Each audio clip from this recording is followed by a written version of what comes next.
On this episode of TherapyBites Art Lab. I'm Doc Heath, your friendly neighborhood neuromechanic, and we're going to talk about spirits. That's right, I did say spirits, unsafe spaces, and other tales of terror on this episode.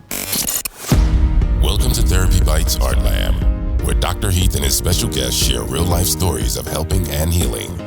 Fresh from the actual therapy couch, while taking a bite out of common counseling missteps and misconceptions. And now, here's Heath and the T-Ball team. And welcome, guys, this is podcast number 5, TherapyBites Art Lab. That stands for Accurate Realistic Thinking and Life-Affirming Beliefs, and we're on a mission to bring you stories fresh from the top of the therapy couch and sometimes the darker recesses beneath. And speaking of the darker recesses beneath, with spooky season, we're making some Halloween-themed episodes because we think it's fun. It's a fun season. Don't take it too seriously. But we do take seriously some of the therapy, psychotherapy horror stories that we hear from patients. And today we're going to talk about the common meme, myth perception. I did say myth as in mythology, myth perception, that the word safety is getting. It's almost as if any non-preferred event has all of a sudden become unsafe for me. People talk about safe spaces on Zoom meetings as if we didn't make sure it was safe, the computer's going to attack us or something. And we want to dispel some of those myths because we think that those are very, very sabotaging ways to work, ways to think, ways to operate, ways to live, ways to sculpt your reality and your perceptions. And today, again, we have our brave psychotherapy adventuring crew with us. Sarah, the bookworm, hey. Heather, the gamer girl who paused her game to be with us to talk about these spirits of unsafe spaces, and Debbie, who dares to, get into the deep of psychotherapy every day and address things like major depression and different personality disorders and different levels of psychopathy with patients from A to Z. Okay. Spirits, unsafe spaces, and other tales of terror. We're going to talk a little bit about some cognitive distortions, one of which is catastrophizing. Let's see, big $5 word, as my dad would say, catastrophizing. Say that 5 times real fast. And avoidance, but also learned behavior.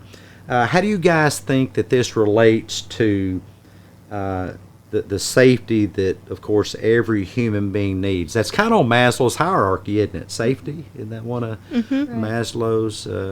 That's on level number 1, right? Number 1. Yep. Yeah. Absolutely. It's true.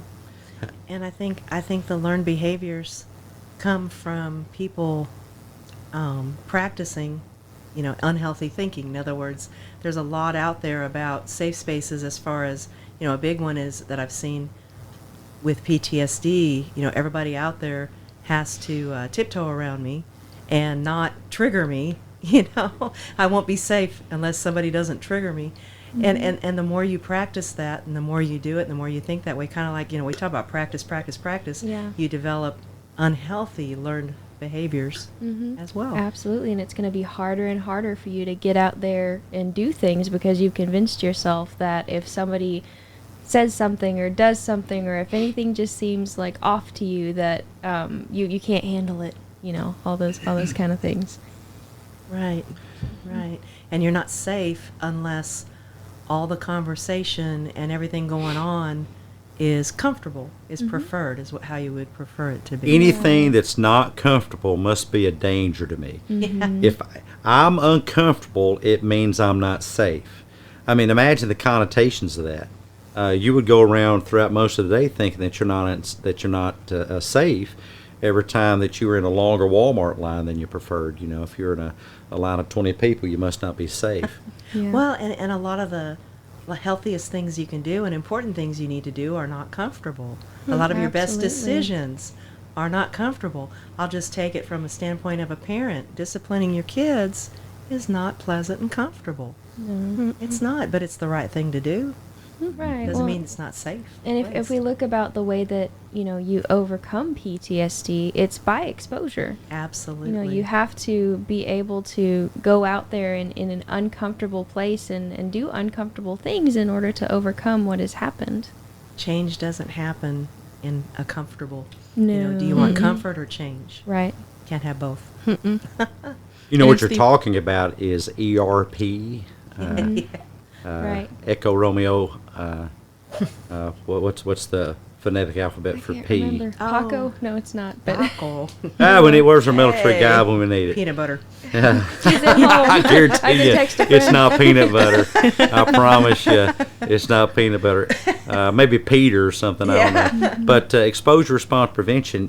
This really got going in the late '60s and '70s, where if someone had some type of phobia, they would be exposed to it, and then their typically programmed response would be prevented. And I'll share a disgusting example. For instance, if somebody had a phobia, which, by the way, many people accuse me of having a germophobia, but really it's just I want to stay healthy. I'll tell you a story about that later.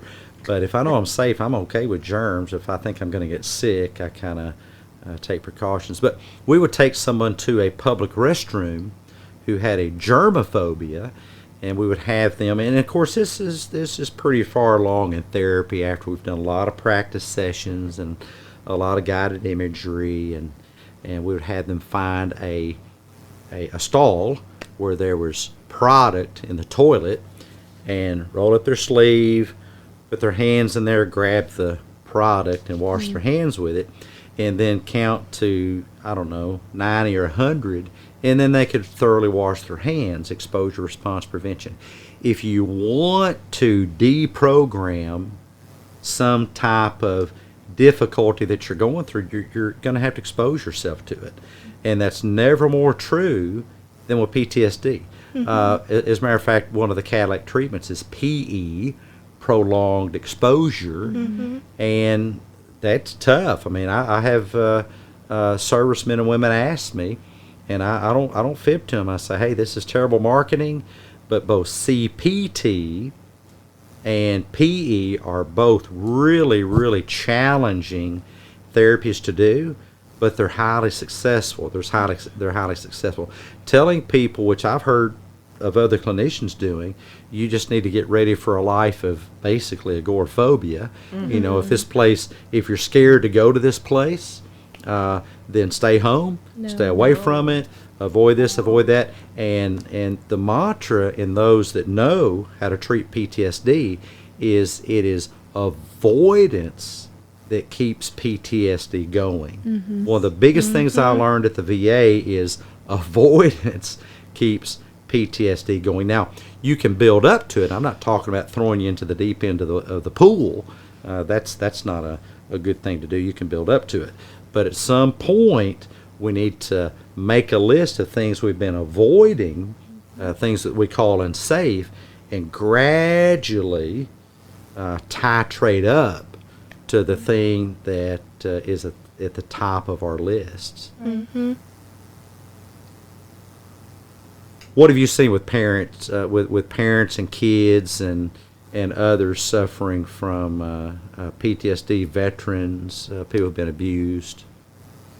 As far as avoidance? Yeah, avoidance in particular. Oh boy, a lot. A real common one that I've seen is when they go into a restaurant or go into a place, you have to sit in that back corner with your back to the corner where you can have, you can see the whole restaurant to scan it.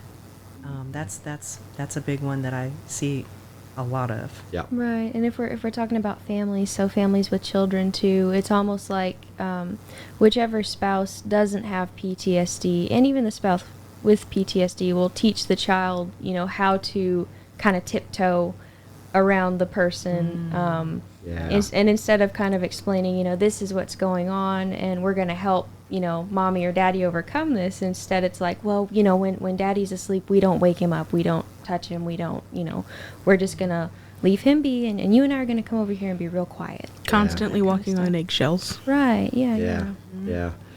Stomp the eggshells. Stomp them. Stomp. I take my word for it. Stomp the eggshells. Now, I say that kind of tongue in cheek, but the form that you take is whole family education. We can't just treat the person with PTSD. It's a, they say it takes a village to raise a child. It takes a whole family to heal PTSD. And what is PTSD? PTSD is a normal response to an abnormal situation. But it gets programmed at a very deep level, and it becomes very, very persistent. The alarm reaction over time, the hyper emotional arousal, and the avoidance becomes very deeply ingrained over time. But tiptoeing around it is the best way to make it worse. I mean, I call it the taxi cab driver effect, or the taxi cab driver phenomenon. Just a tad of research here is some research was done on London taxi cab drivers, and they London taxi cab drivers, to get their permission to drive, have to learn all the streets, highways, and byways. And the imaging studies of their cortices, their neocortex, the outer coating of the brain, show that their mapping software was, I forget the number, I think 270-something% more prolific than mine or yours would be, that we're not taxi cab drivers. And the same effect happens with avoidance. The more you avoid, the more you train your brain to avoid, and you're actually making PTSD worse. And clinicians that don't get on top of that are participating in people's PTSD worsening. But as a clinician, you have to realize you are risking being fired. If I ask you to do something really hard and you have PTSD, you could just quit, and that happens a lot. And that's an avoidance response. But going the other way, and I don't mean to be accusatory, but it's unethical. I mean, if all you're concerned about is protecting your job as a clinician by not giving the patient hard things to do because they could leave, well, guess what? Eventually they'll leave anyway because they're not getting the treatment they need. They're not getting better. They're actually getting worse. They're going to quit anyway. You're better off sticking with the protocol. And I ask patients this who come to me, well, your last clinician, what was their protocol? Gosh, I don't know. They just talked and sat there and nodded their head. Or I talked the whole time. The patient talked the whole time. And the clinician just sat there and was a nodding head doll. That's not treatment. Certainly not treatment for PTSD. But we have to really short circuit the avoidance. We actually literally have to help the patient learn to avoid avoiding. Avoid avoiding. And if we're not doing that, well, we're just not really doing our job. Spirits, unsafe spaces, and other tales of terror. What are some other tales of terror that you've seen with treating PTSD or other mental syndromes? Kind of going off what you said about clinicians too, I think there's also the thought of, well, what if my client doesn't like me?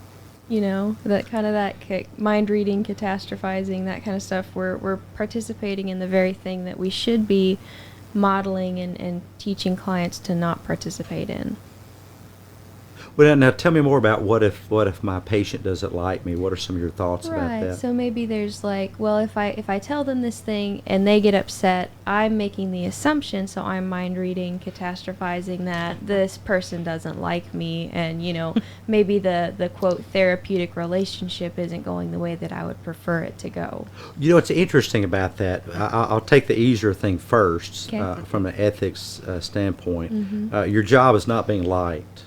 No. My job is not that when my patient sees me, they have warm fuzzies, or when they think about me, they have warm fuzzies. Oh, Doc Heath, I think he's the best buddy in the whole wide world, and we hold hands and take long walks in the park. No, I'm a technician. I mean, I'm basically a neurological electrician. I'm here to help you rewire things, except for I'm handing you the tools and you're rewiring your own brain.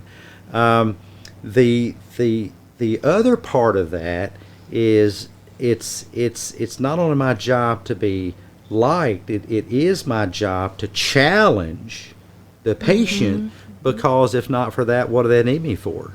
if they're just going to come here for fuzzy wuzzies, they can get that with somebody using a feather duster to their earlobe or something. And I tell patients all the time, this is therapy. It's just not massage therapy. Unless it's Rolfing, which is a very almost violent form of massage therapy. It's really more like a heavy duty leg workout in the gym. I mean, you can expect some grunting and groaning and sweating and moaning and a lot of soreness the day after. And I've had patients say, gosh, doc, when I left, I actually felt worse. Well, if the point of therapy was about feeling good, then you've come to the wrong place. But that is not the point of therapy. I mean, people think often that it is.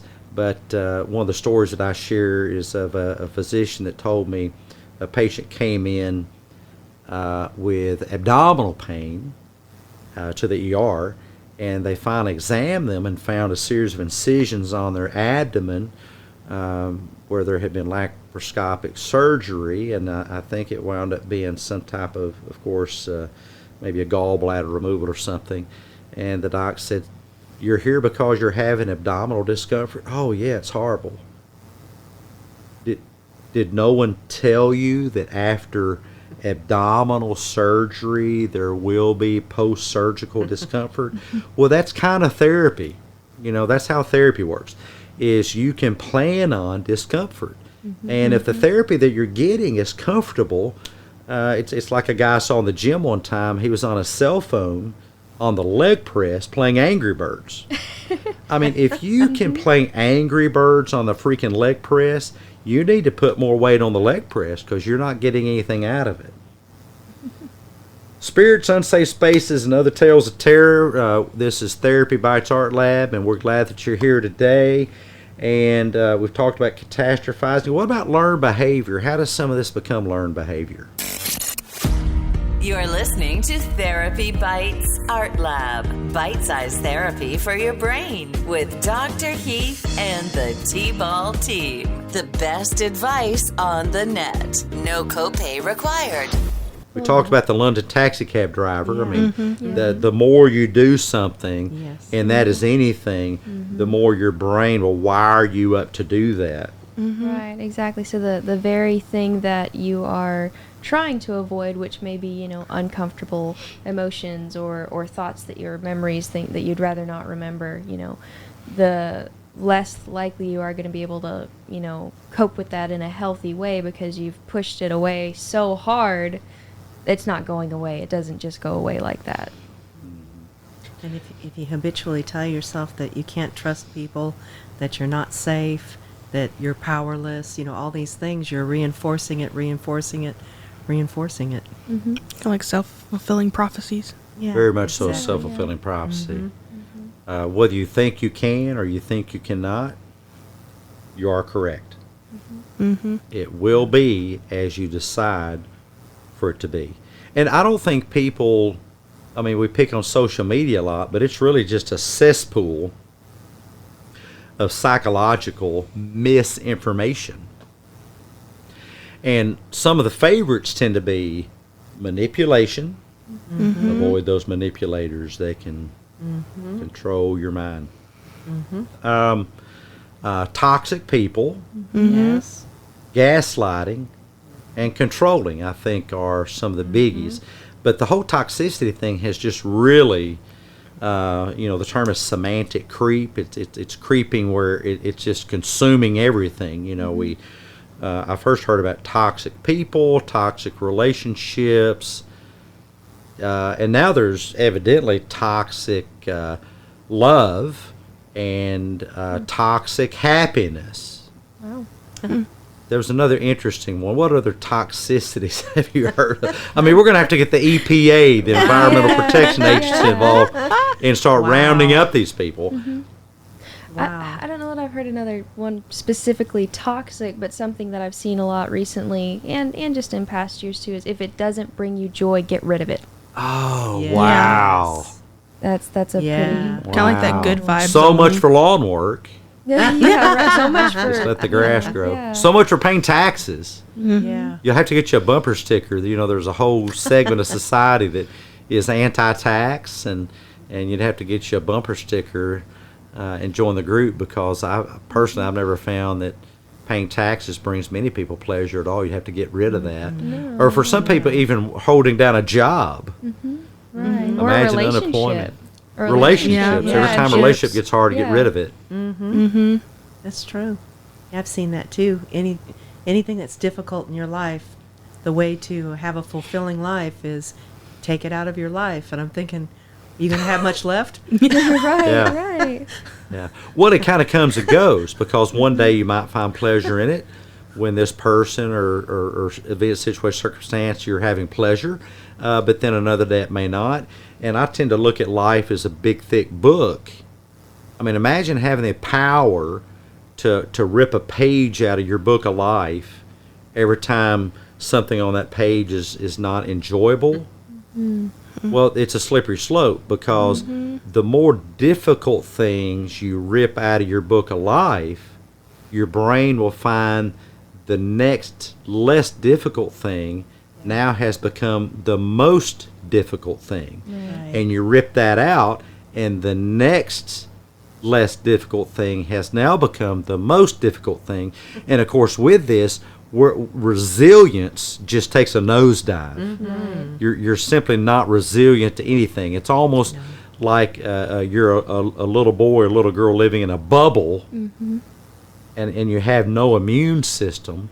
I mean, as much as I try to be infection control conscious, I do realize that I will still be exposed to contaminants, but those contaminants almost kind of serve, I'll say a nasty word here given our political climate, are almost kind of a daily invisible vaccine, because my immune system is working behind the scenes vaccinating my physiology to be resilient toward those contaminants. Now, let's say that there are psychological contaminants. Imagine if there really were these toxic people, which really are just people that you disagree with.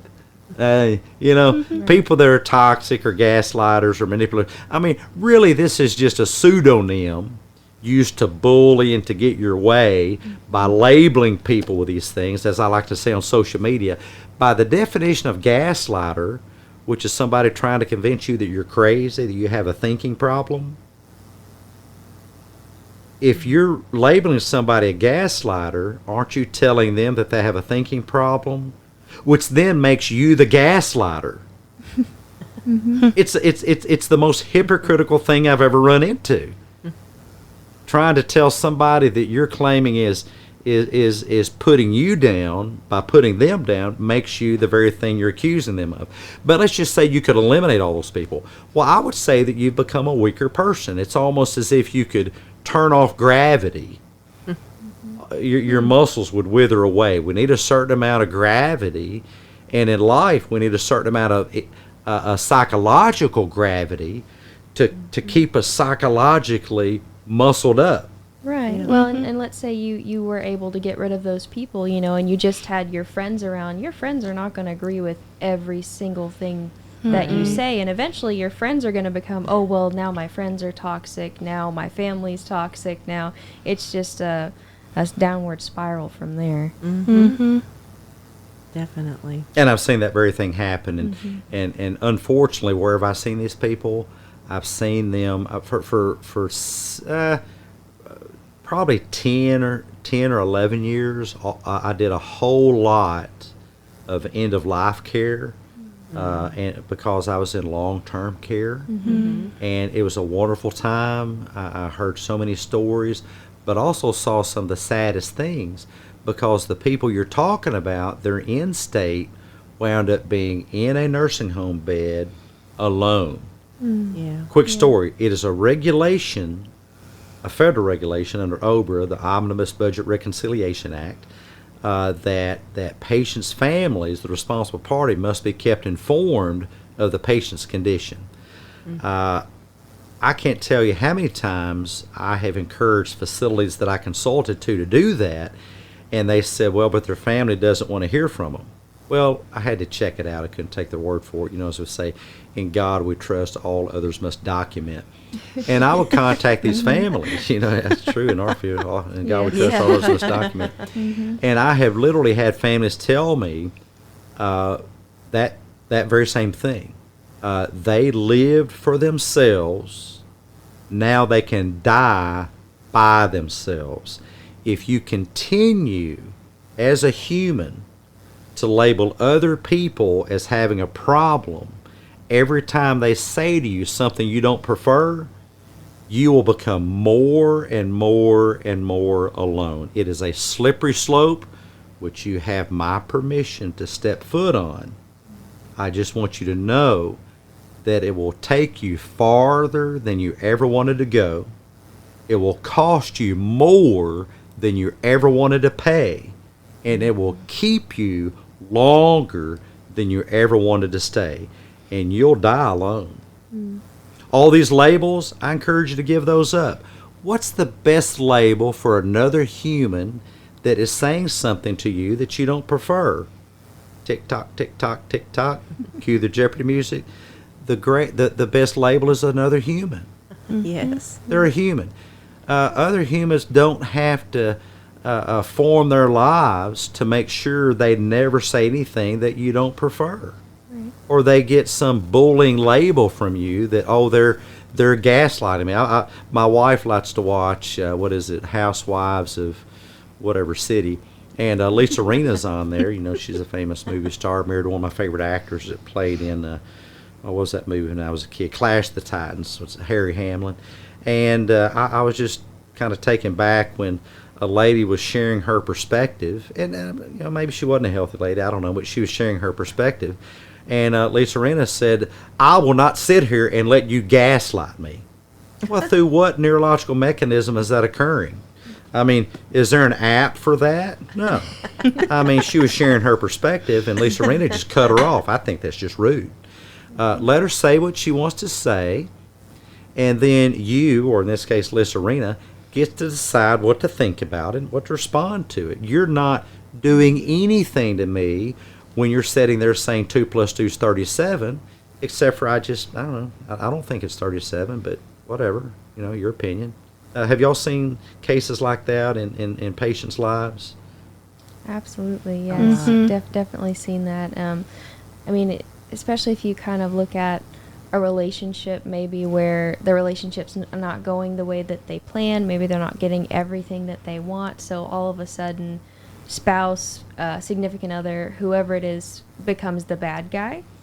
Because obviously we don't ever want to see ourselves as the bad guy. But, we're in any relationship, both parties are going to make mistakes, and that's pretty normal.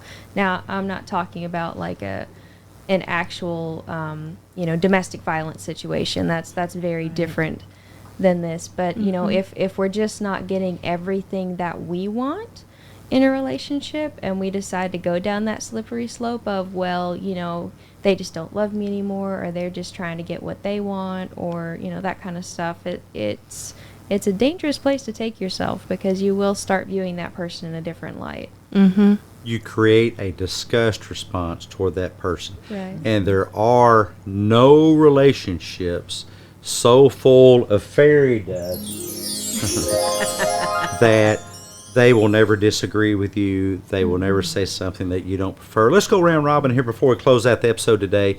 And what might be a good cognitive restructuring? What might be a good psychological strategy for somebody that used to farm out their locus of control? We talked about that the last episode on thinking that I'm not safe because something here is going on that I don't prefer. What might be a good way to think about that our viewers and listeners can take away and actually deploy this very week? Right, absolutely. And this one is one that I say a lot, but it's an opportunity for growth. Absolutely. You might learn something that you didn't know before. Just because somebody's saying something you disagree with doesn't mean you're 100% going to disagree with everything that they have to say. But how are you going to know if you don't listen to them? Mm-hmm. Exactly. It's an opportunity for practice. Mm-hmm. Right. It is. Because like we've said, we're all human, And so we all have our own flaws, our own mistakes that we make, and our own topics that maybe are sensitive and uncomfortable, but that doesn't mean that we can't get along on some things and we can't just hear each other out. And I think that I love that. I think that we should be willing to give the grace and space to hear somebody out. People shout about, it's all over social media, feeling seen and heard. Now, that's not a feeling. There's no feeling that tells you that you're being seen. That would take an eye exam of the other person. There's no feeling that tells you've been heard. That'd take an ear exam of the other person. That's a belief. But if you want that, then give that to other people. Stop cutting them off with these perverse labels of gaslighting, manipulating, controlling, toxicity, just because they're saying something that you don't like. Last I checked, we live in a country where freedom of speech was highly valued, but it's gotten to be that the only free speech that's really free is speech that you prefer hearing. Now imagine, maybe that's okay today, but tomorrow if the tide changes, maybe somebody else is in charge of deciding whether you should have free speech. And two things that I will tell people is when you talk to someone or when this is happening, listen to understand, not to respond, number one. And number two, don't approach the situation with curiosity and approach it as an opportunity, not with judgment. In other words, it's good or bad. That's right. Right. Find it. I love the curiosity thing. Choose to find it curious and interesting. And I hear people say to me in these social media debates, interesting things all the time. I had a person reach out to me. Here's my social media debate of the day. I made a post. It's usually on, they're repetitive. It's usually on toxicity or gaslighting. That seems to be the favorite of these people trying to sell apps on social media because they don't understand psychology, but they want to sell an app about it. Go figure. And this person reached out and said, I hope you're okay. You use so many capital letters. And I said, well, I guess I didn't know there's a diagnostic threshold for using capital letters. I mean, what would you recommend? Would you say that 2 letters is okay and 3 letters is above the threshold and you're now mentally ill since you use 3 capital letters? I told her, I said, you use 2 capital letters, O and K. I mean, does that mean you're below the threshold? Or is any use of capital letters above the threshold and you're mentally ill in some way? But she was saying that I was harassing her by responding to her. And I pointed out, number one, this is a social media platform. That is a public platform. Okay, number one. Number two, you engaged me. I didn't engage you. And number three, stop freaking whining and complaining about it because someone disagrees with your opinion. We can respond to that with curiosity and with care and, yes, with respect. And, I was saying that to her with love in my heart, and I meant it because I wanted to wake up this person that the best way to honor and respect people is to honor and respect their right to free speech, even if they say something you disagree with. If you disagree with me, please tell me. It's just information. It's information I would not have had if you would not have spoken it. If you think I'm a doo-doo head, please let me know. Do it in a nice way. I can take it. It is simply air set in motion. Thanks I'm sorry, go ahead. I was going to say, and two, if you keep telling yourself that you're not in a safe space, that's just igniting the amygdala and keeping you amped up into, where it's in that fight or flight mode. That's right, just like an air horn going off. I mean, if you want to program your brain to believe that capital letters are a threat to you, then every time you see capital letters, you're going to ignite your amygdala. Or if somebody's saying, hey, give me a freaking peanut butter sandwich. If you're going to label that as manipulation, then you're going to light up your amygdala. If you're going to view somebody disagreeing with you as toxic, you better get ready. There's a whole lot of people coming your way, and I think the universe will provide it to maybe teach you a lesson, because people's differing opinions are not toxic. It's just information. We can view it as just information. Okay, join us next time for episode number 6. We're doing some spooky psychological syndromes, and we'll be back with episode 6 next week. Thank you for coming. Share it with your friends and family. We'll catch you next time. Bye, guys. See you soon. Hey, T-Ballers, thanks so much for being with us today. If we brought value to your day, show us some love by leaving your positive feedback and inviting some friends to listen in and join the T-Ball team. Next time on Therapy Bites Art Lab. Stress is scary because it can kill you quicker than a flesh-eating zombie, right? It can cause heart attacks and just shrink your brain and cause your heart to explode. Well, not so much. And on this episode of Therapy Bites, we're going to dispel some myths about scary stress, spooky stress, and set you straight when it comes to all things psychology related to stress. Join us coming up.